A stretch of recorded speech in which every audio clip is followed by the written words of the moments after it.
مساء الخير سيداتي ونسي سادتي. في أجواء جنائزية خرج المنتخب الوطني من الباب الضيق أمام منتخب موريتانيا لم يسبق له، وأن فاز بأي مباراة في نهائيات كأس إفريقيا. أول مباراة في نهائيات كأس إفريقيا يفوز بها المنتخب الموريتاني أمام الجزائر، منتخب شبح أمام موريتانيا. شاهدنا لقاء على الأعصاب.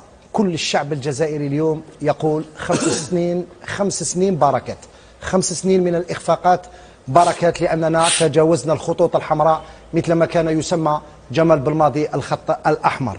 مرحبا بكم مرة أخرى قناتنا وقناتكم ماروك بريس. كنتمنى تكونوا بخير وعلى خير وبصحة جيدة وفي أحسن أحوالكم. أصدقاء ديالي، إلا كنتوا أول مرة كتشوفوا قناة ماروك بريس ما تنساوش تشتركوا في القناة، كذلك تفعلوا زر ديال الجرس، لايك الفيديو، بارطاجيو هذا الفيديو مع الأصدقاء ديالكم. أصدقاء ديالي، صراحة كنموت بالضحك، واحد الصدمة قوية والإعلامي الجزائري علي بن شيخ تكره ليا بزاف، والمقدم البرنامج كذلك تكره بعد إقصاء المنتخب الجزائري من الدور الأول أمام منتخب موريتانيا الشقيق. صراحة صدمة قوية، وكتقلقوا وعرفتي واحد القربال وما إلى ذلك بصح في الإعلام الجزائري أخوتي. صراحة الإعلام الجزائري ما تسرطليش هذا الإقصاء بعد ما كانوا كيلخموا في المنتخب ديالهم. وحنا عندنا منتخب وعندنا محرز وعندنا عطار وعندنا عوار وعندنا مخوار وعندنا غنديو اللقب، حنا غاديين للكاس ديالنا، حنا غنمشيو غنجيبو الكاس. ويلا خوتي بداو كيستصغروا شويه بجبل بالماضي، استصغر بالخصم ديالو ودخلهم اللاعب الاحتياطي، زعما قالوا ديرها غير موريتانيا. صاحب موريتانيا هي اللي كتعطيهم 9-0. صراحه ضيعوا موريتانيا في التالي ديال الماتش، ضيعوا شي فرص ديال البيوت اخوتي. صراحه موريتانيا عطانا درس باللي في افريقيا ما كاينش منتخب قوي ومنتخب ضعيف. منتخب ضعيف ما كاينش. صراحه احسن نسخه كنشوفوه في كاس افريقيا على مر التاريخ، فيها تشويق، فيها اثاره، وما كاينش شي ماتش ما تسجلوش فيه الاهداف. المهم اخوتي، اعلام الجزائري مقابلها، دخلوا شوفوا الفيديو ونتلاقاو في النهايه ديالو. ما تنساوش تشتركوا في القناة وكذلك تفعلوا الزر ديال الجرس ولايك الفيديو، وشكرا لكم. مساء الخير سيداتي ونسي سادتي. في أجواء جنائزية خرج المنتخب الوطني من الباب الضيق أمام منتخب موريتانيا لم يسبق له، وأن فاز بأي مباراة في نهائيات كأس إفريقيا.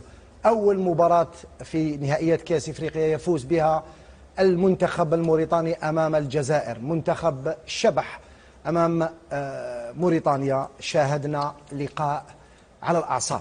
كل الشعب الجزائري اليوم يقول 5 سنين بركات، 5 سنين من الإخفاقات بركات، لأننا تجاوزنا الخطوط الحمراء مثل ما كان يسمى جمال بالماضي الخط الأحمر.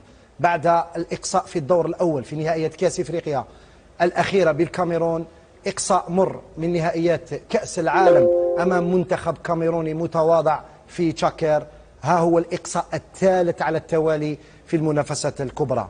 أين هم أصحاب البلاطوهات الذي كان يتنادى بهم المدرب الوطني ويشكك في نواياهم وفي وطنيتهم؟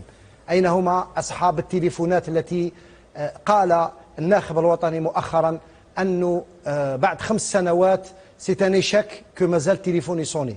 إبا اليوم نقولوا احنا سيتاني شك كو بعد 5 سنوات نقصى لثالث مرة بطريقة مهينة. ليس المنتخب الجزائري الذي يقصى أمام منتخب موريتاني، مع كل احتراماتنا للمنتخب الموريتاني الشقيق، لكن اليوم كارثة حلت بالكرة الجزائرية، وعلى الجميع أن يتحمل مسؤوليته، بداية بالناخب الوطني الذي ينال كما يعلم الجميع راتب معتبر جدا. الدولة الجزائرية وضعت تحت تصرف المنتخب الوطني فندق بأكمله من أجل التحضير. الدولة الجزائرية وضعت في تحت تصرف المنتخب الوطني طائرة خاصة لنقله إلى الطوغو من أجل التحضير بالعملة الصعبة، بعد ذلك طائرة خاصة من الطوغو إلى بواكي للتحضير في ظروف جيدة. لكننا لم نتمكن من تحقيق فوز في نسختين متتاليتين، وهذه لم تحدث في تاريخ كرة القدم الجزائرية منذ الاستقلال. انهزمنا أمام غينيا الاستوائية، تعادلنا أمام سيراليون، وانهزمنا أمام كوت ديفوار في الدورة الماضية. هذه المرة بقينا نتغنى بأننا لم ننهزم في 2023، لكننا أخذنا صفعة اليوم أمام المنتخب الموريتاني. كانت هذه فقط مقدمة عفوية لم أقم بتحضيرها، لكنني مثل الشعب الجزائري ومثل اللي راه معايا في البلاطو إحباط كبير وكارثة حلت بنا بعد هذا الإقصاء المر والمر للغاية. علي بن شيخ، مساء الخير. مساء النور. مساء الخير لميدو، مرحبا. السلام عليكم. اهلا وسهلا بعرفة مسور، مرحبا. مساء الخير رضوان. مساء الخير، نجدد لك تحية أمين أقصاص. مساء الخير رضوان. كنا قبل اللقاء كنا نتعشم الخير وقلنا بأن المنتخب الوطني سيتمكن من تحقيق الفوز اليوم بتشكيلة اعتقدنا أنها تشكيلة المثالية. ما الذي حدث اليوم علي بن شيخ من الناحية التقنية؟ نبدأ من الناحية التقنية لأننا رانا كامل تحت الضغط و مانيش حاب نتكلموا بليموسيون كثير لأنه تعثرنا كثير بعد هذا الإقصاء المر للجزائر. أنا نشوف فيك راك تترعد عليه، راك مقلق شوية. إن شاء الله برك روح بالعقل، برك ما تقلقش، على بالي بلي مغاضك الحال بزاف. مي هذا هو، هذه كرة القدم. لا، هذه ماهيش كرة القدم. كرة القدم تتلعب عندها قواعد وعندها قوانين وعندها احترامات وعندها الميور يجو. هذه كرة القدم. كرة القدم اللي كيما شفناها قاعدتك ماهيش كرة القدم. ولكن نتكلموا كيما راك تقول انت تكنيك. دوكا ندخلوا من اليوم لقدام ندخلوا للصح، لخاطرش كنا نقولوا حوايج بالعقل وكذا باش ما يقولوش الناس تخلطوا كيما يقولوا في فهمني. اليوم شفنا الفريق من شحال هو هكذا الفريق صح. يلعب بدون تكتيك، يلعب بدون روح، يلعب ما كاش شغل همجي. هذه معروفه في الجزائر، والاخر اللي قالها لونترينور فيليت صح قالها، وماشي غير واحد لا زوج. ولكن انا اليوم راني صح راني منرفي شويه لان او يخرج الشتاء عنده 5 سنوات ويخرج، ماشي من اليوم، مازال الخير لقدام ان شاء الله. انا فهموني، هم دو فوتبالور هنا ودو جورناليست، انا فهموني حاجه، انا ما نعرفش فوتبال، ما نعرفش صح، قاعد نتبع نشوف، قلت واقيلا نتعلم. ادموا الناس كان هو لو بلي دونجور بريمير ميطون، هو لو ميور اللي كان في لاطاك يكري لو جو يدير دونجي. كيف دوزيام ميطون يروح يلعب في الوسط باش يدخل بحال انا؟ هذه اللي ما فهمتش، ومن بعد يخرج. انا هنا فهموني كيفاش تخمم تاع هذا الفوتبول هذا، فهموني فيه. انا هنا نحب تحبس الكرة القدم.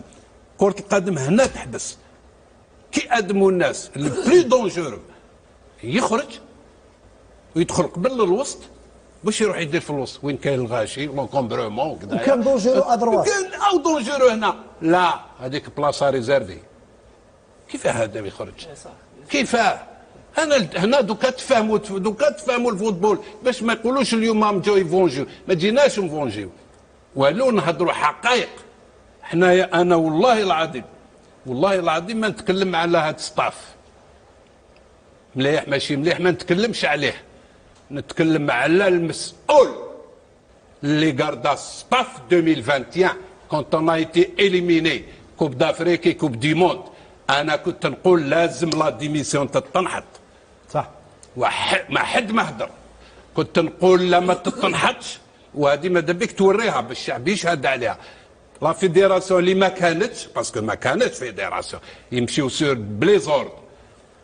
قلت هما يوبليجيو لا ديميسيون تاع ستاف، خلاص يا ايشاك دوز ايشاك دو غرونديوس. هذه كرة القدم، ما نقولوش خدموا ما خدموش الله يسهل، مي دوز ايشاك يروحوا. لا الناس قاردات ستاف اليوم هما يتحملوا المسؤوليه. ماذا بينا تخرج في لي ريزو شكون هاد الناس هادوما، باسكو لحقونا 5 سنين تاع كارثه. 5 سنين on a perdu 5 ans. La Mauritanie avec tout le respect que j'ai pour la Mauritanie، نعرفوا لا موريتاني ماهيش بلاد تاع كرة القدم، عندها 1000 حاجه مليحه، ما عندهاش كرة القدم مع الجزائر، ما كاش تاريخ في كرة بريمير فيكتوار اليوم. عندنا دي جوار، عندنا لاعبين ولكن نتايا كيف اليوم لو تروازيام ماتش لو بلو انا ونحبس باسكو نديكلونشي ما نحبش. انا اليوم لو تروازيام ماتش يدخلوا 4 جوار جدد 5 سما هذيك بون 5 خمسه كيف يدخلوا 5 بريمي ماتش سما نديروا ايكيب من بعد نستنى واقيلا نبوشيو منا من بعد لا دوزيام نستنى نزيدوا نحيو منا ما تروحش. هيا برك هاونا لا ريسبونسابيليتي elle revient à la personne اللي ديسيداو. ما نعرف شكون هذا المسؤول هذايا اللي ديسيدا تقعد هكذايا اليوم هو يتحمل المسؤوليه. نولي لك عرفت مزور فريق بدون روح صراحة، حتى ونقدروا نتكلموا الحكم ما حرم الجزائر من ضربة جزاء شرعية، ولكن انت لعبت مع موريتانيا ولم تخلق العديد من الفرص، بالعكس موريتانيا ضربت الكرة في العارضة، موريتانيا خرجت فاصا 3 ريبريز، يعني كاين اني شك توتال. من يتحمل المسؤولية؟ هل اليوم يكفي فقط أن يأتي المدرب يقدم استقالته ويطلب اعتذار من الشعب الجزائري؟ أعتقد أنه لازم تكون محاسبة، لأن يعني الدولة وضعت كل الإمكانيات. لا تسمح لي ردود. تفضل. لا تسمح لي قبل ما ياخذ عرفات. لا يا يو ليميناسيون صح بصح الستاف يزيد يقعد، لازم يزيد يقعدوا مو 5 واحد أخرى، زيد يقعد 5 واحد أخرى، والله لا ندير سيريزمون لازم يزيدوا يقعدوا، ولا تمسخير في الجزائر.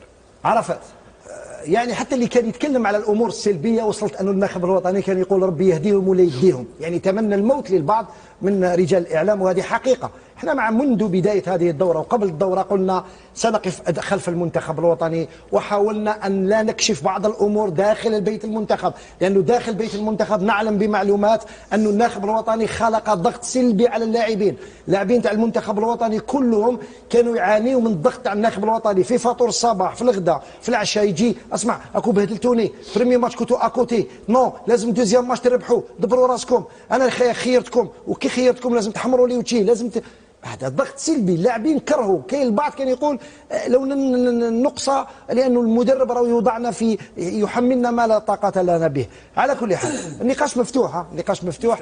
عرفت رضوان دوك انايا راك تقول ضغط كما قلت سلبي سماوي، ولكن اللاعبين هذو تقدر تقول. اصدقاء ديالي وصلنا لنهايه ديال الفيديو، كنتمنى الفيديو ديال اليوم يكون نال الاعجاب ديالكم. الى عجبكم خلي واحد لايك واشتراك في القناه، كذلك كتبوا لي الاراء ديالكم اسفل التعليقات. اعلام جزائري قرب لها ومازال القنوات الاخرى راه مقرب لينا اخوتي، بلاتي شويه ان شاء الله غادي نلح لكم الفيديو ديالهم، كذلك تا هو قرب لينا ديال بصح وكاعين على جبل بالماضي كان خصو يمشي بشحال هادي علاش خليتوه، لا شي كيقول خصو يبقى جمال. صراحه خوتي راه شوشوا عليه الجبل بالماضي، والله الا شوشوا عليه، كيقايلوا يهضروا عليه في الصباح فطور غدا عشاء كاسكرا كيقايلوا يهضروا عليه. كذلك القجع، انا على ما بان لي هذا الاقصاء ديال المنتخب الجزائري، انا كنت كنتفرج الماتش قبيله وبان لي الشبح ديال فوزي القجع هاز واحد العمود واحد القطيب طويل وكيجري على اللاعب ديال المنتخب الجزائري حتى ولاو الكره ما كيقدروش يشدوها وكيخرجوها للتوش. هذه غادي يقولوها وغيقولوا شوفوا سحر المنتخب المغربي.